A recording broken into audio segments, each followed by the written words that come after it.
Hello, dear friends. Good morning, good afternoon, good evening, lovers of freedom all over the world, anywhere you are. I bring you greetings. I say it shall be well with you. It is well with you already. Now you see Igbos lamenting here and there. You see Mazi Nnamdi Kanu saying, no, instead of me to go out of that dungeon without Biafra, it is better I remain there. He doesn't want to succumb. You see why Simon Ekpa is still sealing his mouth that justice must be done. It is part of why I'm bringing this video. Everywhere Igbos are being suppressed, especially in Nigeria, more concretely in Lagos. Yes, you can see Oputa, Charles Oputa, that is Charlie Boy, that there's a particular street that they named after him, but how they demolished everything, like in broad daylight. Who are you? Why are you in Lagos? Blah, blah, blah. And that is why this man is lamenting. I want you to listen to the laments. This is part of it. But these are small ones. Major dirty dealings against the Igbos or here in Nigeria. But we have to be talking about it. What's your broad reaction to renaming of some streets in parts of Lagos? This is not the first time. Initially, it was done under the cover of the night, but this time it is quite bold, brazen, and done in a manner of who cares how they feel. What's your reaction to this brazen act of exclusion? Mr. Okoro, yes, it is a sign of the things to come in future. Okay, which is? Problem. Serious problem is looming. You know why these people are so bold in doing what they have done? Because when they did all those small things in the past, we neglected it as nothing. We see it as nothing. Did you remember it started with politics the other time? When they conducted the 2023 election and they said Igbo should not vote. They did all manner of things. And we swallowed all the insults. And they said we should move on. Look at where we have moved on to. Have you seen it? That if that thing that happened in 2023 was tackled, or that Igbo retaliated, they will not have the boldness to do what they are doing. No, Barrister, retaliation will lead to anarchy. And nobody wants that. Good. That is what we are trying to avoid.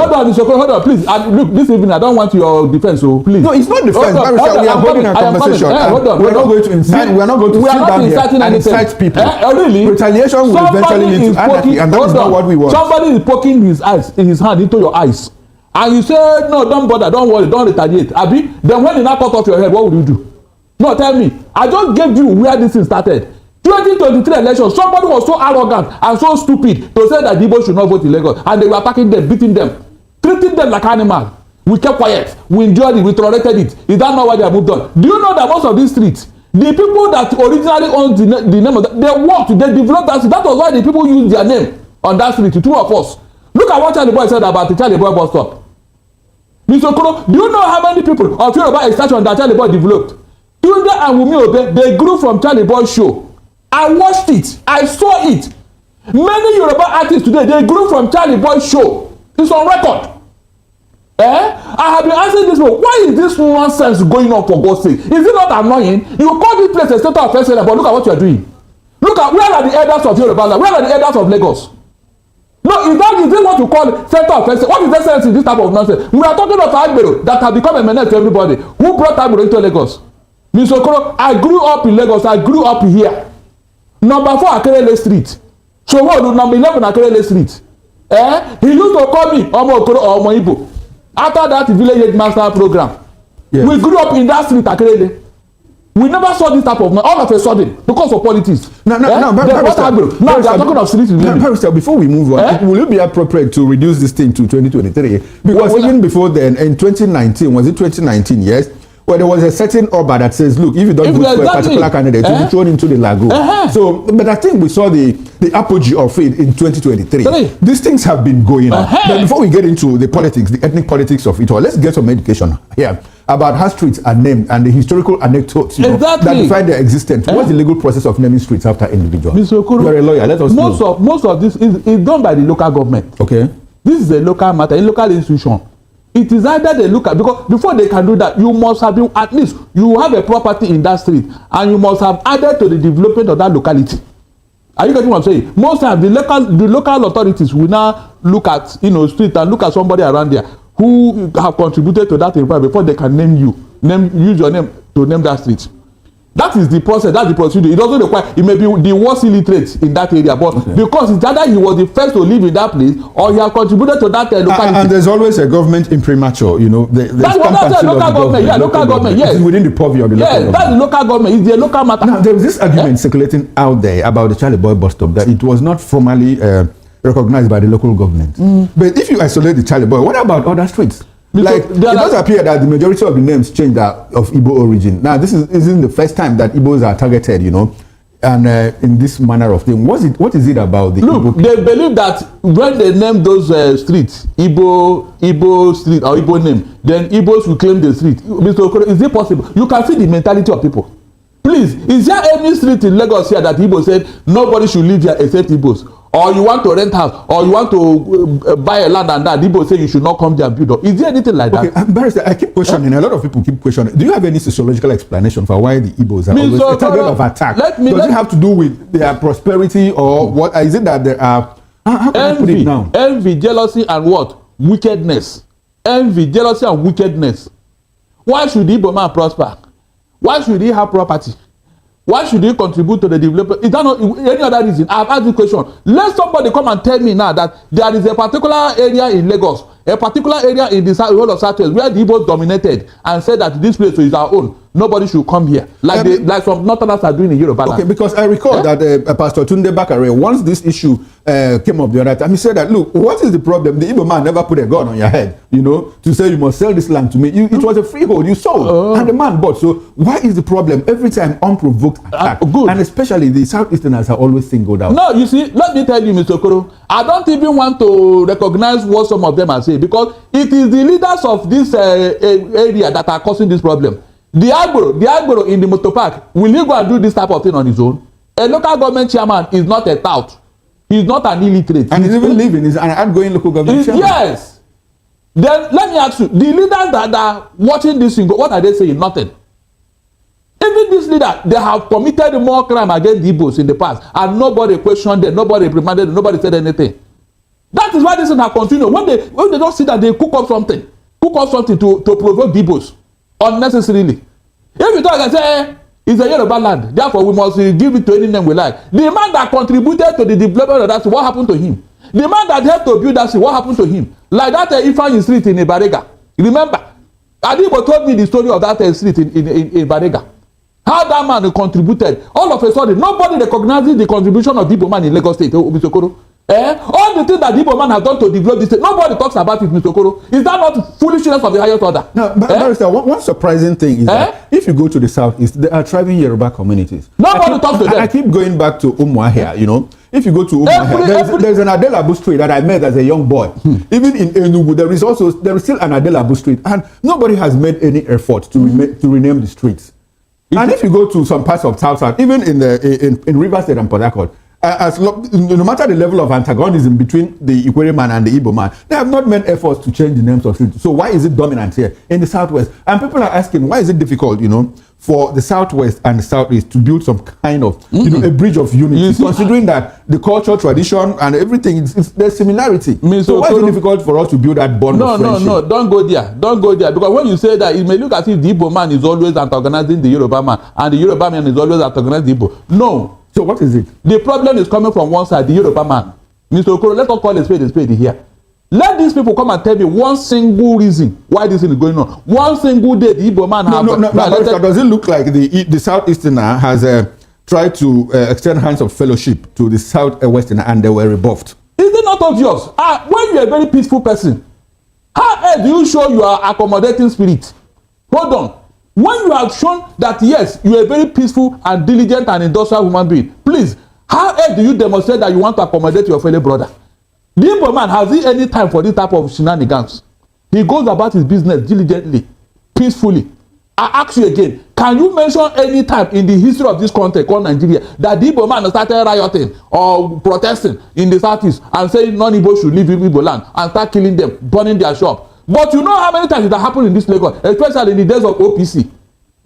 You know how many times it happened in the north. So why is it that the Igbo man is not even at least congratulated for his diligence and industry in adding value wherever he is? Is that not a problem, Mr. Okoro? Please tell me. It seems to be a problem. That's why we are holding this conversation. That's why we are having this It conversation. is a shame on the people behind it. No, it is a shame. It's a shame on these people who are doing all this nonsense. That means they have nothing to offer. They are complete touts that are doing all this nonsense. They have nothing to offer. And go and check, they are not even negotiations. Mr. Okoro, hold on, please. Let these people come out and tell me that all of them that are doing this attack on Igbo man, they are negotiations. I will stop talking on air. It's a challenge. Let any of them tell me that their ancestral root is in this Lagos. These are people who came from neighboring states on slippers and a pony bag, entered into Lagos, and they were doing Agbero before they become what they are. And now they are claiming to be Lagos. Can you just imagine? People like MC Oluomo, who took it upon himself to say that Igbo should not vote in Lagos. He was beating them, harassing them during the last election. Who is he? Where is he from? Man, he wanted to be Oba of Osho. Didn't he hear what they told him? These are people that are claiming to be Lagosians. Because they can speak Yoruba. Okay, now, Barrister, I want us to deepen this conversation. This is not only in the West. We also know that if you go to parts of the North, anytime something happens. Let's talk about. No, hold on. They not rename any streets. No. But I want us to expand this discussion. In terms of attack, the Igbos have also been attacked in parts of the North. Barrister, let us question this thing. Is there anything in the character of the Igbo man that, lends him to being attacked? Is there anything is it that they are? Is there anything in the character of the Igbo man that makes the other fellow see him as an antagonist, as an enemy all the time? Mr. Okoro, did you see any? I didn't see any. Okay. The only fault the Igbo man have is because of his diligence and industry. Nothing else. Let the Yoruba come and tell me that the Igbo man disrespect their culture. Is there any time they want to do Oro and the Igbo say, no, you will not do this Oro, especially in my street, we will not allow it. Tell me anytime the Igbo man disrespect. When the Oba of Lagos said that all the Igbo will drop inside like good if they don't vote according to his will, did anybody insult him? Even some elders of Igbo land in Lagos, they had to go and beg him. With all this insult, are you listening to me? Nobody in the Southeast replied him. Nobody in the Southeast insulted the Yorubas in the Southeast. What kind of human beings are these, for God's sake? We are talking of Agbero. Now you are adding this nonsense again. Okay, is it their street touchings that are behind all this nonsense? Because tomorrow they say, don't mind all those Agbero, they are the ones doing all this nonsense. You now, what are you doing about it? Oh, you mean we don't have bad boys in the Southeast? No, we don't have, Abi. How many times have they attacked the Yorubas? How many times have any person in the Southeast attacked the Yorubas? With all this that we are collecting here. What kind of life is this, for God's sake? These are people who don't. When you see a man acting like he has nothing to offer, nothing. Okay, no. Barrister, let us find a way. When we hold discussions like this, we also look out for solutions. In your understanding, what do you think is the appropriate track to use in reconciling all these differences? Mr. Okoro, because there seem to be differences. Am I the one in government? The person that is behind it is okay, so you believe it's a call of the government to yes. The government. So what would the government do? It is one of a mad dog. Listen, it is one of a mad dog that will call a mad dog to order. Why is it that this is started at a particular time in Lagos State here? Now, some of the streets were also who is that person some behind of the streets were named after the sitting president and the governor. So what does that tell you? And they've accepted. Okay. Because it suits them. That's what they want. Okay. If you go and check this local government chairman, they are not. Does it look like they are the ones pulling this? They are not the ones. They are not acting alone. I mean, does it look like the president and the governor are the ones urging these people? They are 100% behind it. Okay, look at that thing. They named after Bola Ahmed Tinubu Ibariga. What is even an insult to go to such a local area to go and name a seat after Bola? Maybe he impacted the street in one way or the other. Maybe he made an impact. Which impact? Why didn't they see that impact long ago? When they named that, I told you how streets are named. You don't just wake up and name it. There must be. It has a history. Okay. That history must be attached to that person they used to name that street. If it is a new area that they are developing, I say, okay, maybe the man has properties there. You know Bariga, heavily built environment. In fact, the man from Ogun State, I don't know whether they call him Obanta or who. In fact, he owns most of the houses in Bariga, Shomolu. At a point, the government said he should stop building houses there because he has so many properties there. At a point, they say he should stop building. So how did the Tinubu name come there now? How? Tell me how. We are talking of in the 70s and 80s. Okay, now Barrister, let's look at 2023 general election, where the Igbos were not allowed freely to exercise their franchise after P2B won Tinubu in Lagos at the presidential election. What is happening now? Is it a build-up to something that could be more sinister in 2027? And I keep asking, so how do we walk out of this trap? How do we walk out of this bind? Is there anything the collectives can do to ensure? Let me say it now. If the people of Lagos do not take care with this nonsense, if they don't rein in this doubt and this irrelevant elements, destroying the name of Lagos, destroying their culture, they will. In fact, they are going to regret it later because this thing will boomerang. Go and mark my word. Because When you are riding at the back of a tiger, and the tiger is roaming about eating everybody, when the tiger has finished eating everybody, it will turn to you. Go and mark my word. The people of Lagos, listen to me now. Don't say you did not hear. This thing you are tolerating and supporting, it will, in fact, it will deal with you later. And don't complain. I'll be here to say, Emma Binu, I will tell you that. I'm not joking. How can you allow one individual to be messing up everything about Lagos? Everything. They will stay somewhere and give you order what to do, and you not ask yourself, where is this going? Will this thing bring peace? Will it bring progress? Will it bring development? Will it bring a good human relationship? You not ask yourself that. You just carry it out. More like the four-way test. You don't go and look at Rotary Club and their four-way test. Okay, you don't adhere to it. So if Lagos is destroyed tomorrow, Mr. Kolo, they will call you. They will say, you ain't Igbos.